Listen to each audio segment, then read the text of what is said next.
At dawn, 200 warriors filled the valley. Poor Boy sheltered the Apache chief's wife from the storm.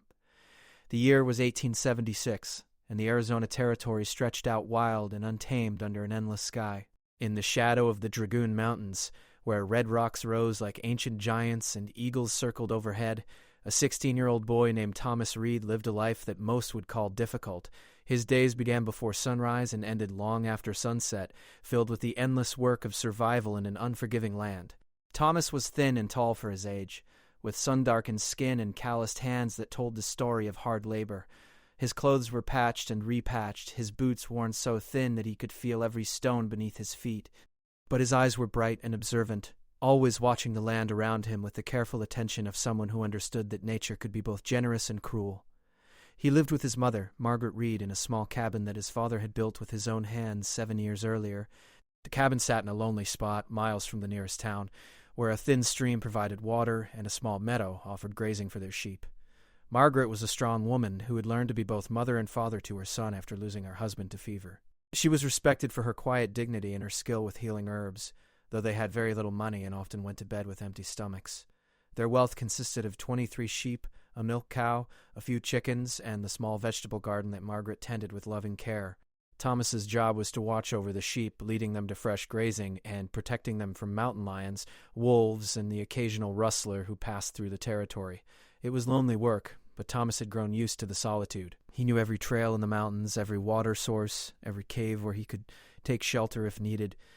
On this particular day in late August, Thomas had led his flock higher into the mountains than usual. The lower pastures had been grazed thin by the hot summer, and he was searching for the sweet grass that grew in the elevated meadows. The sheep moved slowly, their bells making soft music as they climbed the rocky paths.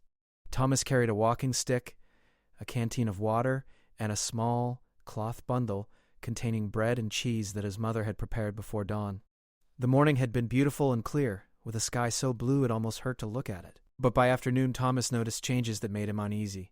The air grew heavy and still, pressing down on the land like a thick blanket. The birds stopped singing. His sheep became nervous, clustering together and bleating anxiously. Thomas looked toward the western sky and saw dark clouds building on the horizon, rolling toward him like a black wall. He knew what was coming. Summer storms in the Arizona mountains could be violent and dangerous, with lightning that split trees and floods that turned dry gullies into raging rivers in minutes. He needed to get his sheep to lower ground quickly, but they were scattered across a wide meadow, and gathering them would take time. Thomas worked fast, using his stick and his voice to round up the frightened animals. The wind began to blow, at first gentle, then stronger, whipping dust into his eyes and making it hard to see. The temperature dropped suddenly, and the sky turned an eerie green-gray color that Thomas had learned to fear. Thunder rumbled in the distance, a low sound that seemed to come from the earth itself. He managed to gather most of his flock and started driving them down the mountain trail. The first raindrops were huge and cold, striking his face like small pebbles. Within seconds, the rain became a downpour, soaking him to the skin and turning the trail into slippery mud. Lightning flashed so bright it left spots in his vision, followed immediately by thunder that made the ground shake beneath his feet. The sheep panicked, breaking away in different directions. Thomas tried to keep them together, but it was impossible. The storm had become a monster, with wind so strong it nearly knocked him off his feet, and rain so thick he could barely see 3 feet ahead. He made a quick decision. He would let the sheep scatter and seek shelter themselves. They knew these mountains and would survive. Right now, he needed to save himself. He remembered a rocky overhang about a quarter-mile down the trail, a place where he had sheltered before during summer rains. Fighting against the wind and rain, Thomas made his way toward it, his boots sliding on the muddy path. Lightning struck a pine tree 50 yards away, exploding it into flames that the rain quickly extinguished. The smell of burning wood and ozone filled the air. As Thomas struggled down the trail, something caught his attention. Through the sheets of rain, he saw movement near the edge of a steep ravine. At first, he thought it might be one of his sheep, but as he moved closer, squinting against the rain, he realized it was something else entirely. It was a person, lying face down on the muddy ground near the edge of the drop-off. Thomas's heart pounded as he approached. In this territory, you never knew what you might find, or who you might encounter. There were settlers, soldiers, miners, outlaws, and Apache who had lived on this land long before any white people arrived. The trained settlers and Apache was complicated and often violent, with trust on both sides worn thin by years of broken promises and bloodshed.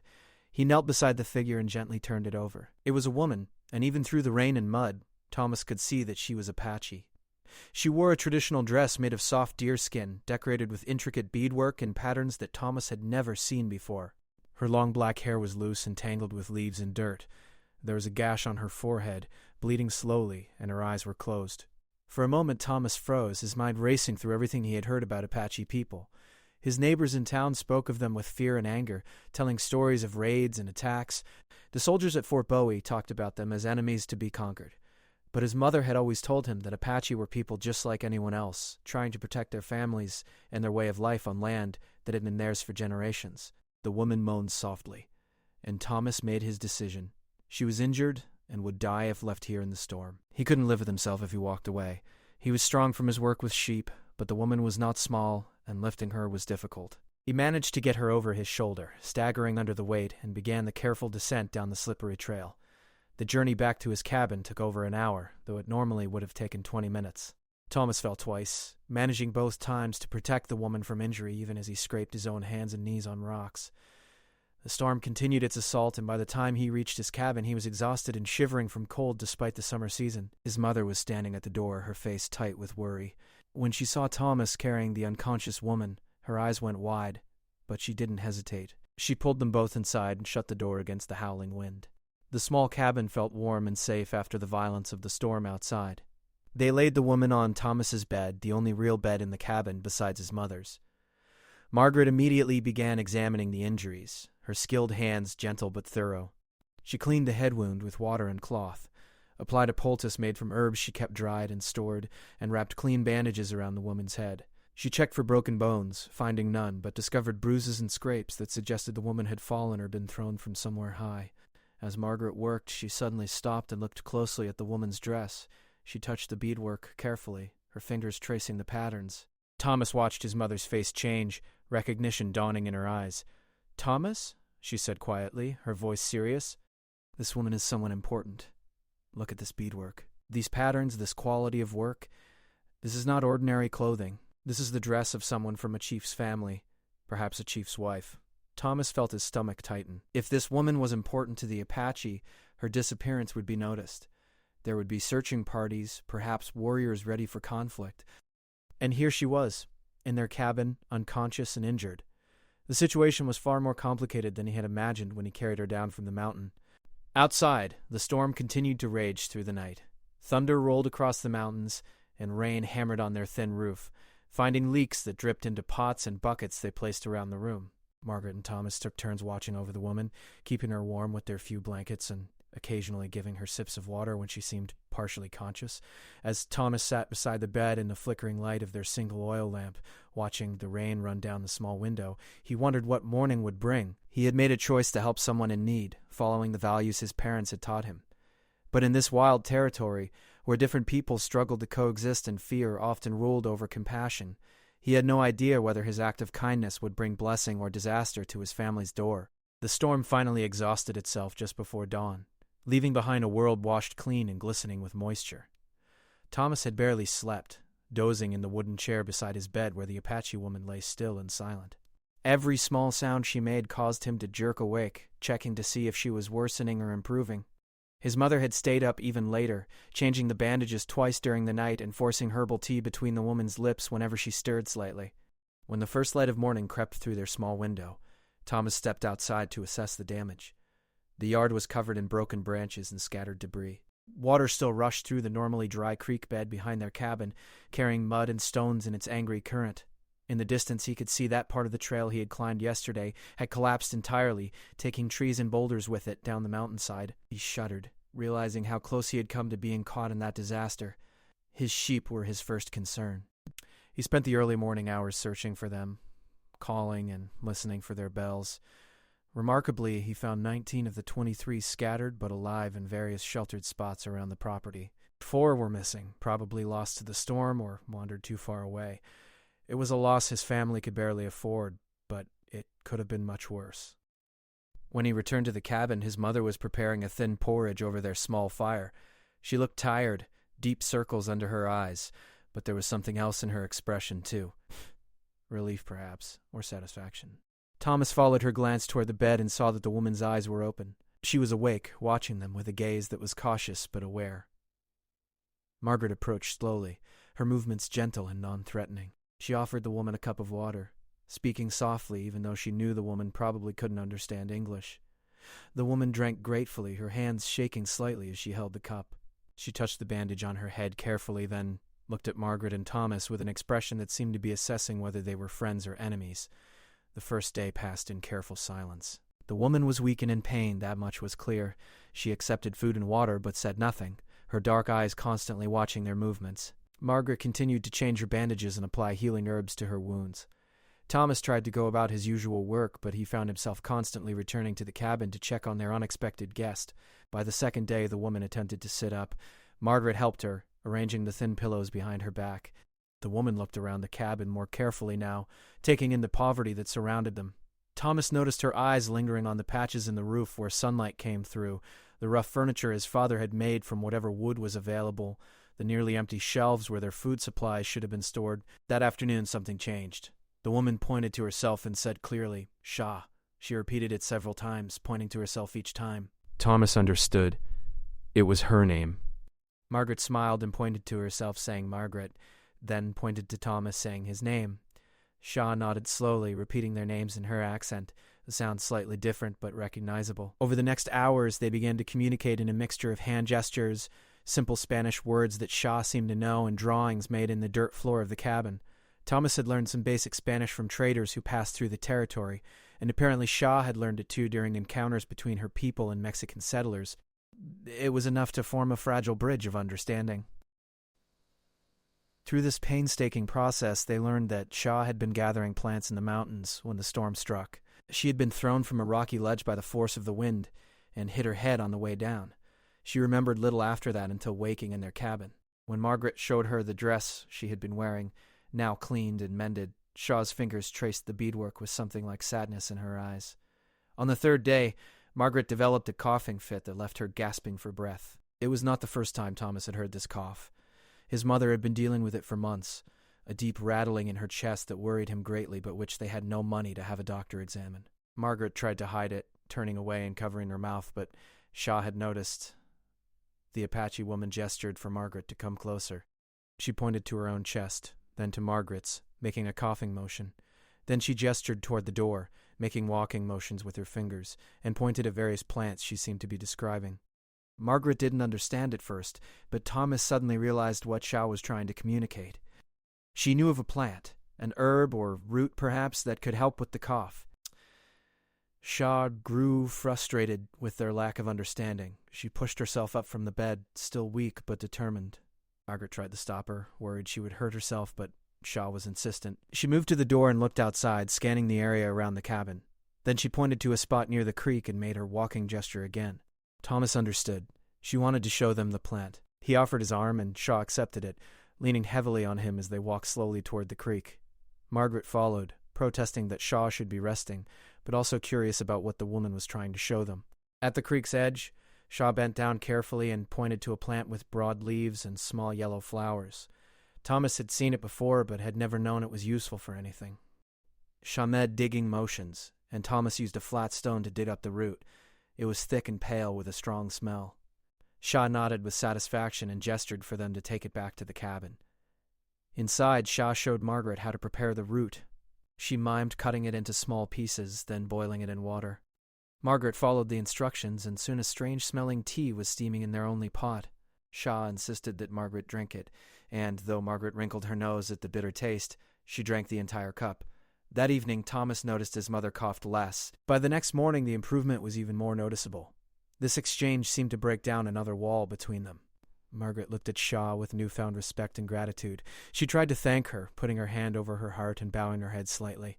Shah returned the gesture, and for the first time Thomas saw her smile. It transformed her face, making her look younger and less guarded. But even as this friendship began to form, Thomas couldn't shake his worry about what would come next. He knew they couldn't keep Shah's presence a secret forever. The nearest town, Silver Creek, was only 8 miles away. If he went there for supplies, people would ask questions about where he had been and what he had been doing. Neighbors sometimes rode by their property, though not often. And somewhere out there, Shah's people were surely looking for her. On the fourth day, Shaw began to move around the cabin more freely. Her head wound was healing well under Margaret's care, and her strength was returning. She watched Margaret work, learning the routine of their simple life. She saw how Margaret stretched their meager supplies, making a little bit of flour last for days, watering down their milk to make it go further. She noticed Thomas's worn-out boots and the way he tried to make them last longer by wrapping them with strips of leather. That evening, something unexpected happened. Shah had been sitting quietly, watching Margaret prepare their dinner of thin soup and hard bread. Suddenly she stood and went to the dress that Margaret had cleaned and hung on a peg by the door. She examined it carefully, then used Thomas's knife to cut away several of the decorated leather pieces from the bottom of the dress. Margaret gasped, reaching out as if to stop her, but Shaw shook her head and continued her work. When she finished, Shaw had several pieces of decorated leather in her hands. She approached Margaret and pressed them into her hands, speaking in Apache and gesturing in a way that seemed to indicate Margaret should keep them. Thomas understood what Shaw was doing. The beadwork on these pieces was beautiful and clearly valuable. In town, traders would pay good money for such work. Shaw was trying to repay them for their kindness in the only way she could. Margaret's eyes filled with tears. She tried to give the pieces back, shaking her head, but Shaw insisted, closing Margaret's fingers around the leather and holding them there. The two women looked at each other for a long moment, and something unspoken passed between them. It was recognition of each other's dignity, each other's struggle to survive in a harsh world, each other's fundamental humanity that transcended the differences of culture and language. That night, as Thomas lay on the floor on a pile of blankets since Shaw still occupied his bed, he thought about the strange turn his life had taken. 4 days ago, he had been a simple shepherd boy with nothing more to worry about than finding good grazing for his sheep and helping his mother survive another season. Now, he was sheltering a woman who might be the wife of an Apache chief, forming a friendship that most people in Silver Creek would call impossible or even treasonous. He thought about his father, who had always told him that a man's character was shown not in how he treated people who could help him, but in how he treated people who were powerless and in need. His father had been a good man, respected even by those who disagreed with him. Thomas hoped he was living up to that example. But even as he tried to find peace in knowing he had done the right thing, Thomas couldn't escape the feeling that they were living on borrowed time. Shaw was healing, growing stronger each day. Soon she would be able to travel, and then decisions would have to be made. Would she simply leave and try to find her way back to her people? Should they try to help her? And what would happen if anyone discovered what they had done? Outside, the night was peaceful under a sky full of stars. Somewhere in the darkness, Thomas knew, events were already in motion that would soon change everything. He just didn't know how close the danger was or how little time they had left before their small world would be turned upside down. The morning of the 5th day brought with it a sense of unease that Thomas couldn't shake. He woke early, as always, but something felt different. The air was too still, too quiet. Even the birds seemed hesitant to sing. He stepped outside and looked toward the mountains, searching for whatever was making him feel so unsettled, but saw nothing out of the ordinary. Still, the feeling persisted, crawling up his spine like a warning. Inside the cabin, Shaw was already awake and sitting up. Her recovery had been remarkable. The wound on her head was now just a healing scar beneath her hair, and the color had returned to her face. She was speaking more, teaching Margaret and Thomas words in Apache, while learning more English words from them. Their communication had improved greatly, though it still required patience and creativity. Thomas noticed that Shaw seemed restless too. She kept moving to the small window looking out toward the east, her expression troubled. When Margaret asked her what was wrong using gestures and their shared words, Shaw struggled to explain. She pointed to her heart, then to the east, then made a gesture that seemed to indicate many people. Thomas understood. She was thinking of her family, her people. They would be searching for her, worried and perhaps angry about her disappearance. After breakfast, Thomas needed to go into Silver Creek. They were nearly out of flour and salt, and his mother needed thread to mend their clothes. It was a trip he had been avoiding, but it could be delayed no longer. Margaret gave him the leather pieces with beadwork that Shaw had gifted them, instructing him to trade them carefully for the best price he could get. The ride to town took nearly 2 hours on their old horse. Silver Creek was not a large place, just a collection of wooden buildings clustered around a single main street. There was a general store, a saloon, a boarding house, a blacksmith, and the sheriff's office. Perhaps 200 people lived in the town and on the surrounding ranches and homesteads. As Thomas tied his horse outside the general store, he immediately sensed that something was wrong. Small groups of men stood on the street corners, talking in low, urgent voices. Their faces were serious, some even frightened. Thomas felt his stomach tighten as he walked into the store. Old Mr. Peterson, who ran the general store, looked up when Thomas entered. His usually friendly face was grim. "Thomas Reed," he said, nodding. "Haven't seen you in a while, boy. You and your mother doing all right out there?" "Yes, sir," Thomas replied, approaching the counter. "We need some supplies. I have some items to trade." He showed Mr. Peterson the beaded leather pieces.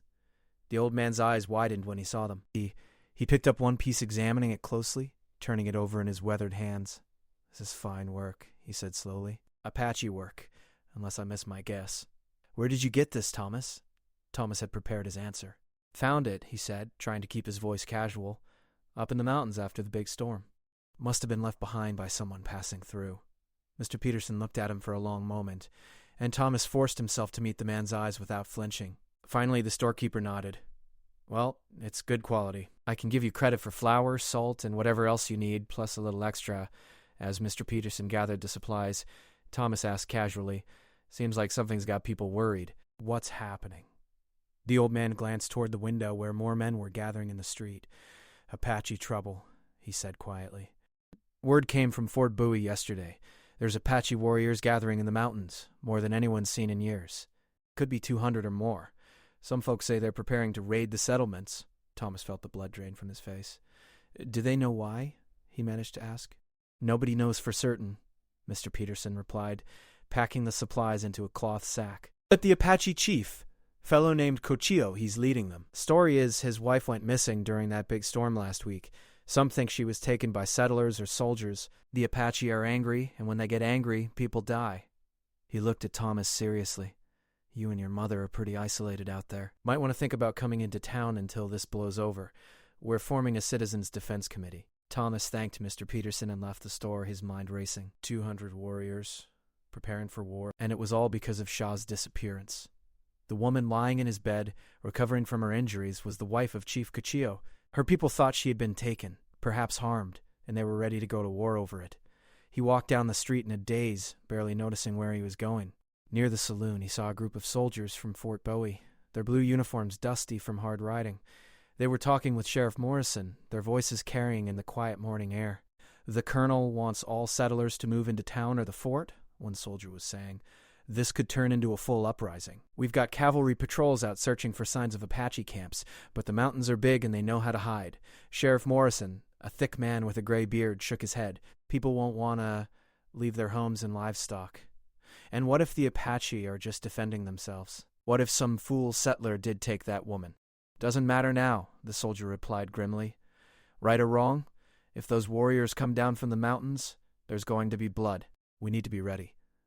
Thomas hurried back to his horse and rode home faster than he should have, pushing the old animal harder than was wise. His mind kept circling around the same terrible thoughts. Shah's people were preparing for war.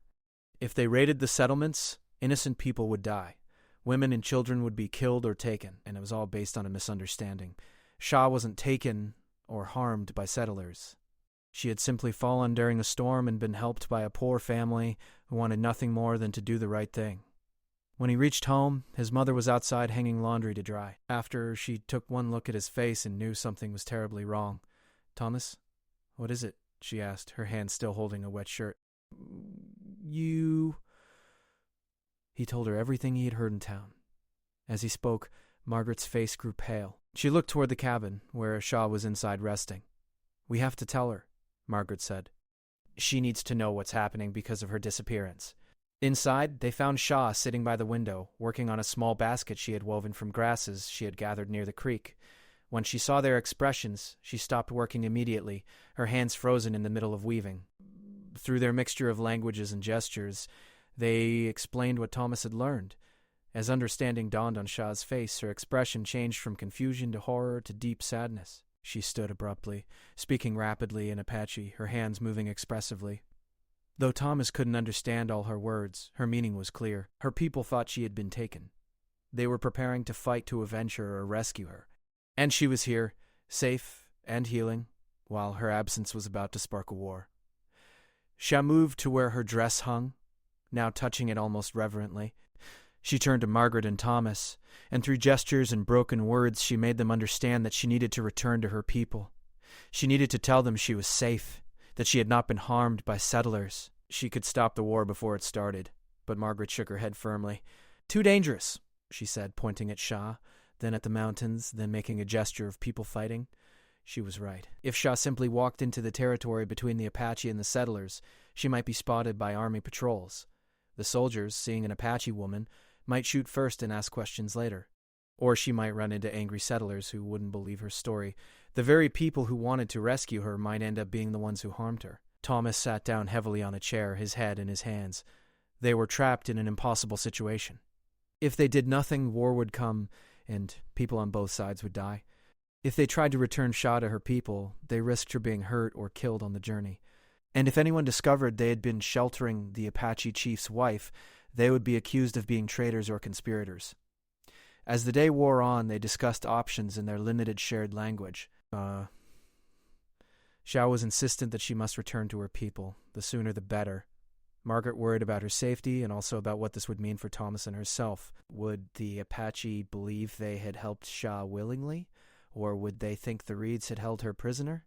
Would the settlers of Silver Creek understand if they learned the truth, or would they be driven from their home, or worse? That evening, as they sat around their small table eating a quiet dinner, Thomas made a decision. He was young, but he had lived in this territory his whole life. He knew the mountains and the trails. He knew some of the places where Apache camps had been in the past. And most importantly, he knew that doing nothing was not an option he could live with. "I'll take her," he said suddenly, breaking the silence. Both women looked at him in surprise. He continued, speaking carefully so that Shah could understand the simple words. "I will go with you, to your people, to Chief Cochio. I will help you get home safely." Margaret immediately protested, fear for her son flooding her face. "Thomas, no, it's too dangerous. You're just a boy. They might kill you on sight." But Thomas shook his head. "Mother, if I don't do this, many people will die.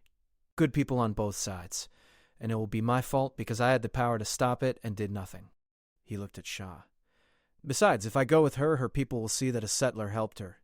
Maybe that will mean something. Maybe it will help." Shah watched this exchange, understanding enough to grasp what Thomas was proposing. She looked at him with new respect in her eyes, perhaps seeing him not as a boy but as someone with courage beyond his years. She spoke to him in Apache, her voice serious, and though he couldn't understand the words, he understood the meaning. She was thanking him and warning him at the same time. What he was proposing was indeed dangerous, but it was also brave and necessary. Margaret sat quietly for a long moment, her hands clasped tightly together. Thomas could see her struggling between her fear for him and her understanding that he was right. Finally, she reached out and took his hand. "Your father would be proud of you," she whispered, "and terrified for you, just as I am." That night, they made preparations for the journey. Margaret packed food for them, though they had little to spare. She gave Thomas their only horse and the rifle that had belonged to his father, though she knew it might not help him if things went wrong. Shah fashioned a walking stick for herself and gathered the few possessions she had. As Thomas lay down to sleep, knowing that tomorrow would change everything, he thought about what he was about to do. He was going to ride into Apache territory, to face warriors who were ready for war, to meet a chief who had mobilized 200 men to find his wife. Thomas was taking that wife home, but he had no guarantee that the chief would see him as a friend rather than an enemy. Outside, the night was dark and full of unknown dangers. Somewhere in the mountains, warriors waited. Somewhere, soldiers prepared for conflict.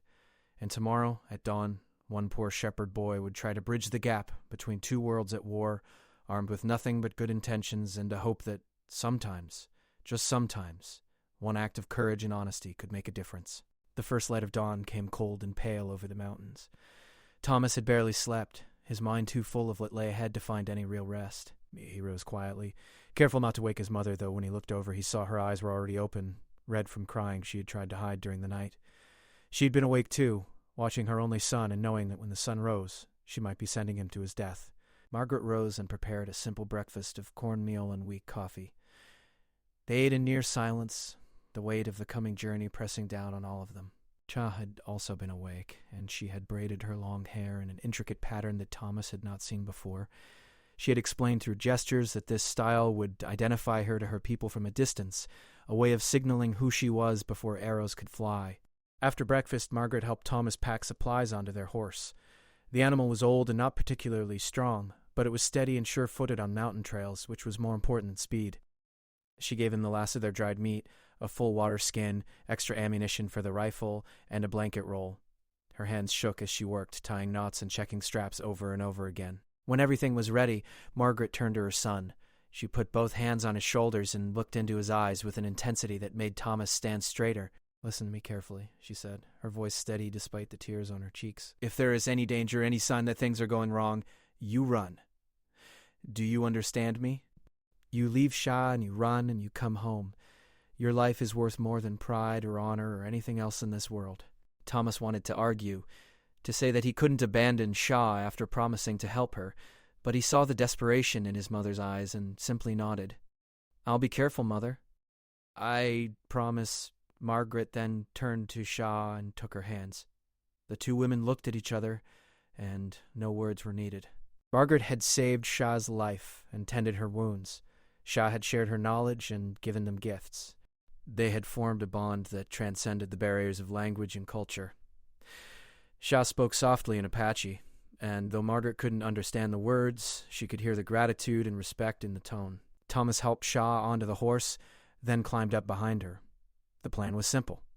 They would ride east into the mountains toward the territories where Apache camps were known to be. They would watch for signs of warriors and try to make contact in a way that wouldn't get them immediately killed. It was a desperate plan with little chance of success, but it was the only option they had.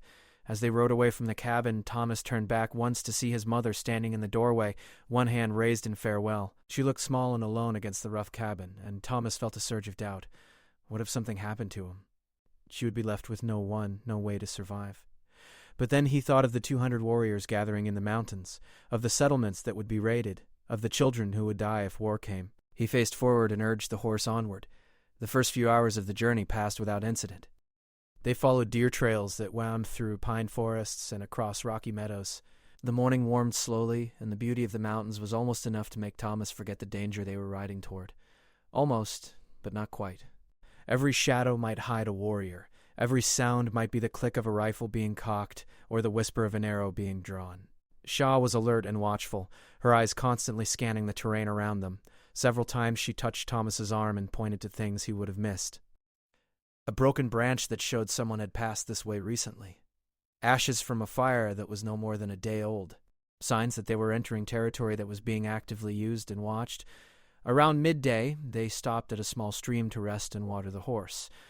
As Thomas refilled their water skin, Shah suddenly stiffened. She grabbed his arm and pointed to a ridge above them. Thomas looked but saw nothing. Then, just as he was about to turn away, he caught a flicker of movement. Someone was up there, watching them. His heart began to pound, but Shah remained calm. She stood slowly and moved into the open space beside the stream where she could be clearly seen. She raised both hands above her head and called out in Apache, her voice carrying across the canyon. The words meant nothing to Thomas, but her tone was clear. She was identifying herself, calling to her people. For a long moment, nothing happened. Then 3 figures emerged from the rocks above them. They were Apache warriors, armed with rifles and bows, their faces painted and their expressions hard.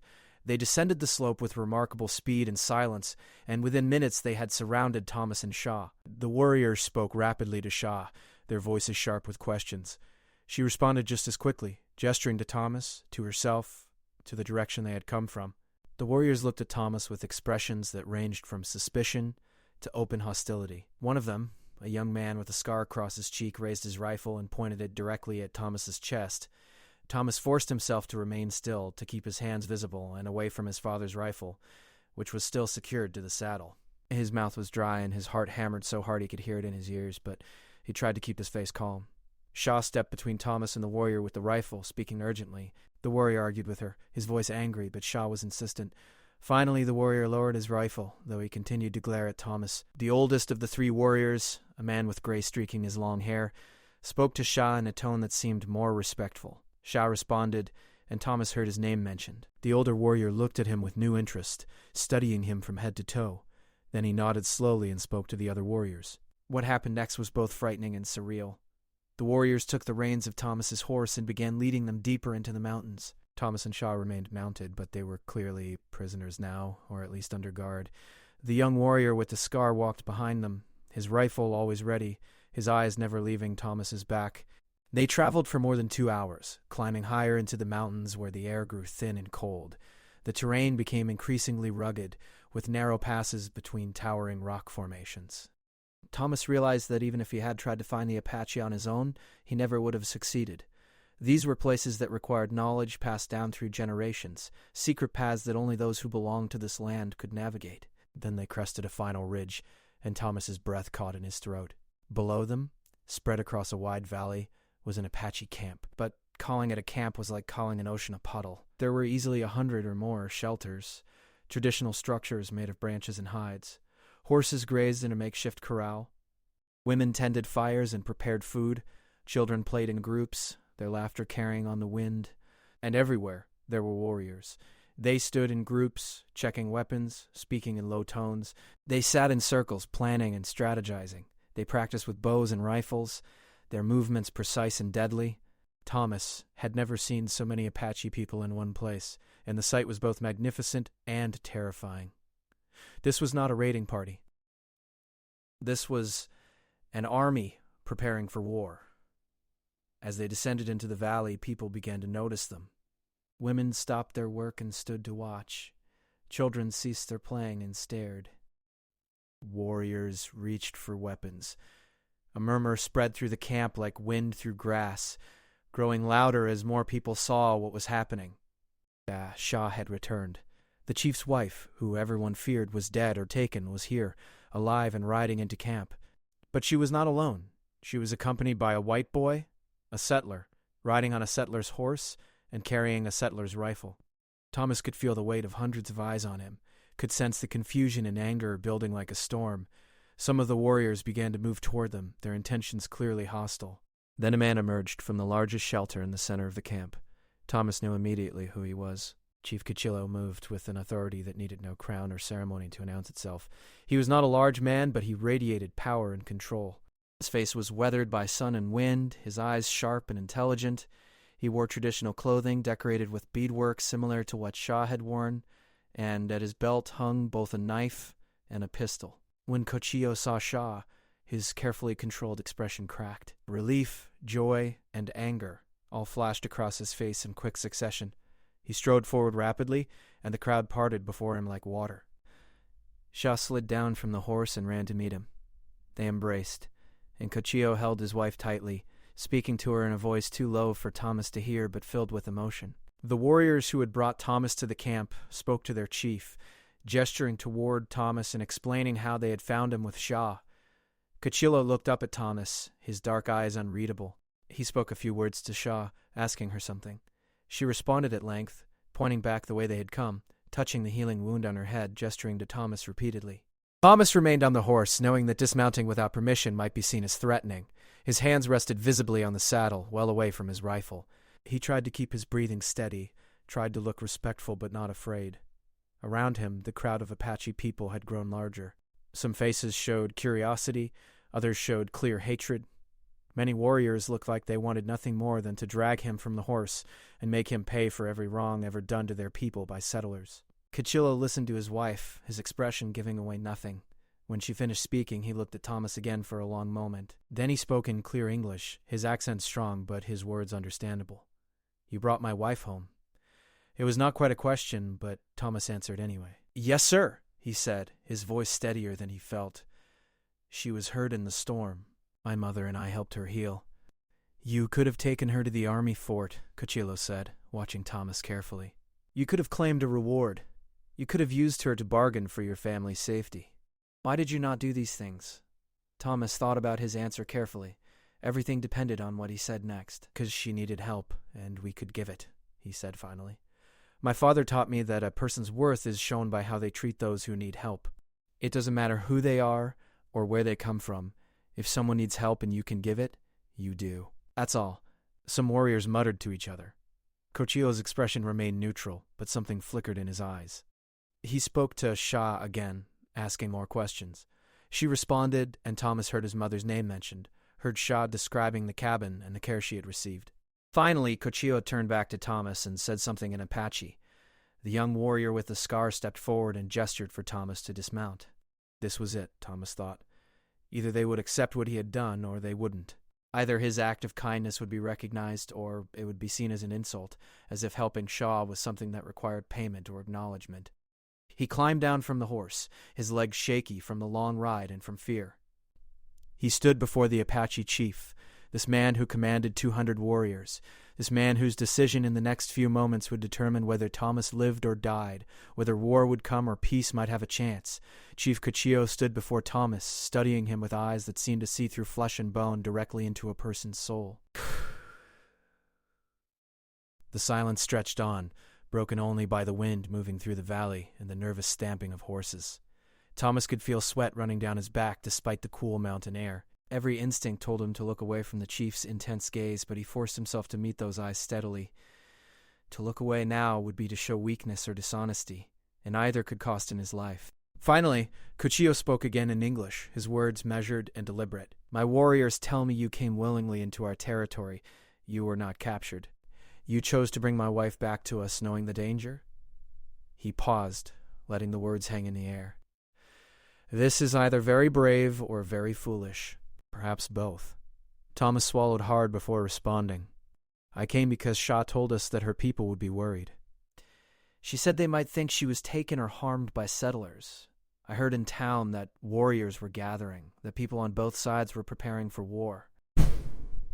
He gestured around the valley, at the assembled warriors and their weapons. All of this because of a misunderstanding. Because she fell during a storm and we helped her. If war comes now, people will die for no reason. I couldn't let that happen without trying to stop it. Cuchillo's expression remained unreadable, but several of the warriors nearby exchanged glances. One older man stepped forward and spoke to the chief in Apache, his tone respectful but urgent. Cuchillo listened, then responded briefly. The older warrior nodded and stepped back, though he continued to watch Thomas with an expression that might have been grudging respect. Shaw moved to stand beside her husband. She placed one hand on his arm and spoke to him in their language, her voice passionate and insistent. Thomas couldn't understand her words, but he could hear the emotion in them. She was arguing for him, telling Cuchillo something important about the time she had spent in the reed cabin. When she finished, she reached into a pouch at her waist and pulled out something small. It was one of the beaded leather pieces she had cut from her dress, one that Thomas's mother had not taken to trade in town. She showed it to Cuchillo, explaining something about it. The chief took the piece and examined it carefully, his fingers tracing the intricate beadwork. His expression softened slightly as he looked at it, and Thomas realized that Shaw was showing him evidence of how poor the Reed family was, how they had helped her despite having almost nothing themselves. Cuchillo looked up at Thomas again. "My wife tells me your mother is sick, that Shaw gave her medicine from our land to help heal her cough." "Yes," Thomas confirmed. "My mother's been ill for months. We couldn't afford a doctor. Shaw showed us a plant by our creek and how to prepare it. It helped her greatly." "And you have only one horse," Cuchillo continued, "and few sheep, and your cabin has holes in the roof. Yet you shared your food and your bed with my wife. You gave her your care when you had little to give." Thomas didn't know what to say to this, so he simply nodded. The truth of their poverty was obvious and not something he could or wanted to deny. Around them, more people had gathered. Thomas could see women holding children, elders leaning on walking sticks, young warriors who looked at him with a mixture of curiosity and suspicion. This moment was about more than just him and the chief. It was about whether these people, who had every reason to distrust settlers, could see past their anger and pain to recognize an act of genuine kindness. Cuchillo turned and walked a few paces away, his back to Thomas. The chief's shoulders were tight with tension, and Thomas could see the weight of the decision pressing down on him. Here was a man who had gathered 200 warriors to find his wife, who had been ready to go to war to avenge her or rescue her. His honor and his people's honor demanded action. Yet now he faced a situation that didn't fit into the simple categories of enemy and friend, of right and wrong. When Cuchillo turned back, his face showed the internal struggle he had been waging. "You must understand something, young man," he said, his voice carrying across the valley so that all could hear. "For many years, your people have broken promises to my people. They have taken our land, killed our families, driven away the animals we hunt. When we defend ourselves, we are called savages. When we try to live in peace, we are pushed further into the mountains where the land is poor and gain is scarce." Thomas listened, feeling the weight of every word. He knew the history was complicated, that there had been wrongs on both sides, but he also knew that the Apache had been here first, that this had been their land for generations beyond counting. 3 moons ago, Cuchillo continued, Soldiers from the fort killed 2 of our young men who were hunting deer. They said the men were raiding cattle, but there were no cattle anywhere near where they died. One of those young men was my wife's brother." He paused, his jaw tight with controlled anger. "So when Shaw disappeared during the storm, when we searched and could not find her, we feared the worst. We thought perhaps soldiers had taken her for revenge. We thought perhaps settlers had harmed her. Our anger was great. Our desire for justice was strong." The chief gestured to the warriors assembled around them. "These men were ready to ride down from the mountains. We were prepared to strike at the fort, at the settlements, at anyone who might have harmed my wife. Many would have died. Perhaps we would have died too, but our honor would have been satisfied." He looked directly at Thomas. "You have stopped a war, young man, by your simple act of kindness. By choosing to help rather than hate, you have saved lives on both sides." A murmur ran through the crowd. Some voices sounded approving, others doubtful. The young warrior with the scar on his face stepped forward and spoke sharply to Cochillo, clearly disagreeing with something. The chief responded calmly but firmly, and the young warrior fell silent, though his expression remained hostile. Cochillo addressed the crowd in Apache, speaking for several minutes. Thomas stood quietly, not understanding the words but reading the body language of the people around him. He saw some heads nodding in agreement, saw others shaking in disagreement. He saw an old woman push through the crowd to stand closer, studying him with eyes that had seen decades of conflict and suffering. She spoke to Cochillo, her voice sharp and commanding despite her age. The chief listened respectfully, and then responded. The old woman looked at Thomas for a long moment, then nodded slowly and stepped back. Finally, Cochillo turned back to Thomas and spoke in English once more. "My people have suffered much at the hands of settlers. They have earned the right to be angry and suspicious, but they have also not forgotten the old ways, the ways of honor and reciprocity. You helped my wife when she was helpless. You asked nothing in return. You risked your life to bring her home when you could have kept silent and stayed safe." He paused, choosing his words carefully. "This creates a debt, a bond between us that must be recognized." The chief walked to where Thomas's horse stood and removed the rifle from its holster. Thomas felt his heart leap into his throat. Was Cochillo going to shoot him with his own father's rifle? But instead, the chief examined the weapon carefully, noting its age and worn condition, then handed it back to Thomas. "You came armed into our camp, yet you have not raised this weapon against us. You showed respect and courage. For this, and for the kindness shown to my wife, I will not let harm come to you." Relief flooded through Thomas so powerfully that his knees almost buckled, but Cochillo wasn't finished speaking. "However, there is a great problem that remains. My warriors are ready for war. They have prepared their weapons and their hearts for battle. They have grieved for my wife and called for vengeance. I cannot simply tell them to return to their homes as if nothing has happened. Their honor and their anger demand something more." Thomas felt his relief begin to drain away. He had brought Shah home safely, but perhaps that wasn't enough. Perhaps blood would still be spilled, war would still come, just delayed rather than prevented. But then Cochillo did something unexpected. He called out a name, and several warriors came forward carrying bundles wrapped in hide. They laid these bundles at Thomas's feet and stepped back. The chief gestured for Thomas to look at them. Hesitantly, Thomas knelt and opened one of the bundles. Inside were dried meats, tanned hides, bags of cornmeal, and other supplies. The other bundles contained similar items, along with tools and even a new pair of boots that looked like they would fit him. "These are gifts," Cochillo explained, "for you and your mother. They are given in recognition of the help you provided to my wife. They are also a message." He raised his voice so all in the valley could hear. "Let it be known that the Reed family is under the protection of our people. Any who harm them will answer to me. Any of our warriors who pass near their land will watch over them. This is my word, and my word is law among our people." The crowd stirred at this announcement. Some warriors looked pleased, others troubled, but none challenged their chief's declaration. Cochillo turned back to Thomas. "I cannot stop all the anger between our peoples. I cannot prevent all conflict. There are hot-headed young men on both sides who seek glory in battle. There are old wounds that will not easily heal. But I can make sure that you and your mother are safe. I can show my people that sometimes, in the midst of hatred and fear, there are still individuals who choose kindness over cruelty." Thomas felt overwhelmed by emotion. What had started as a simple act of helping someone in need had grown into something much larger. "Thank you, Chief Cochillo," he managed to say, his voice rough. "My mother and I, we didn't help Shaw expecting anything in return. We just did what we thought was right." "I know," Cochillo replied. That is why you deserve protection. That is why your simple act carries so much weight." He looked around at his people. "We live in difficult times. War may still come, perhaps not today or tomorrow, but someday. When it does, I want my people to remember this moment. I want them to remember that not all settlers are enemies, just as not all Apache are raiders. I want them to remember that even in darkness, there can be light." The old woman who had spoken earlier stepped forward again. She approached Thomas slowly, leaning on a young girl who helped support her. When she reached him, she looked up into his face and spoke in Apache. Shaw translated her words into simple English. She says, "You have the heart of a true warrior, not because you can fight, but because you can choose peace, when peace is harder than war.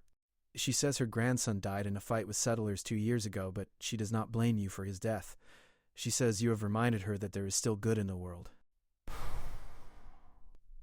The old woman reached out and touched Thomas's arm gently, then turned and walked back into the crowd. Thomas felt tears stinging his eyes and blinked them back. He had come here expecting to die, prepared to sacrifice himself if it meant preventing a war. Instead, he had found something he never anticipated: understanding, respect, and hope that despite all the violence and hatred in the world, human decency could still bridge even the widest divides. Cuchillo assigned 2 warriors to escort Thomas back to the edge of Apache territory. They loaded the gift bundles onto his horse and onto 2 additional horses that the chief insisted Thomas take with him. As Thomas prepared to leave, Shaw approached him one final time. She took both his hands in hers and spoke to him in Apache, then in the simple English she had learned. "You are brother to my people now. We not forget. We watch over you and mother. You saved my life. You saved many lives. Go in peace." The journey back took most of the day. The 2 Apache warriors who accompanied him, though they didn't speak English, treated him with respect. When they reached the boundary of what was clearly considered Apache territory, they stopped. One of them pointed west, toward where Thomas's cabin lay, then touched his hand to his heart and nodded. The message was clear. Go home. You are safe. You are remembered. Thomas rode on alone as the sun began to set, leading the 2 extra horses loaded with supplies. His mind was full of everything that had happened, struggling to process the magnitude of what had occurred over the past week. He had sheltered a stranger from a storm, and that simple act had prevented a war, created a bond between enemies, and perhaps, just perhaps, offered a glimmer of hope for a better future. When he finally saw his cabin in the distance, he saw his mother standing outside, waiting. She must have been watching for him all day, praying for his safe return. When she saw him coming, leading extra horses laden with supplies, she ran toward him as fast as her legs would carry her. Thomas dismounted and caught her as she threw her arms around him, both of them crying with relief and joy. "You're safe," she kept saying. "Thank God you're safe." That night, as they unpacked the gifts Cuchillo had sent and Thomas told his mother everything that had happened, they both understood that their lives had changed forever. They were no longer just a poor widow and her son struggling to survive. They were now a bridge between 2 worlds, a living proof that even in the darkest times, even when hatred and fear seemed to rule the day, one person's courage and kindness could make a difference. In the weeks and months that followed, Thomas occasionally found evidence that they were being watched over as promised. Tools that had been broken were mysteriously repaired and left near their cabin. When mountain lions threatened their expanded flock of sheep, they found the predators had been driven away. Once, during a particularly harsh winter, they found a deer carcass left near their door, providing meat that kept them alive until spring. Thomas never saw Shaw or Chief Cuchillo again, but he never forgot them. He never forgot the lesson he learned in that valley filled with warriors, that sometimes the bravest thing a person can do is not to fight, but to extend a hand in friendship. That one small act of genuine kindness, offered without expectation of reward, can ripple outward in ways impossible to predict or measure. Years later, when Thomas was an old man telling this story to his grandchildren, he would always end it the same way. "Remember," he would say, "that every person you meet is fighting battles you know nothing about. Be kind, be brave, and never underestimate the power of doing what's right, even when it's difficult, even when it's dangerous, even when no one will ever know what you've done. Because sometimes that one small act of goodness can change the world."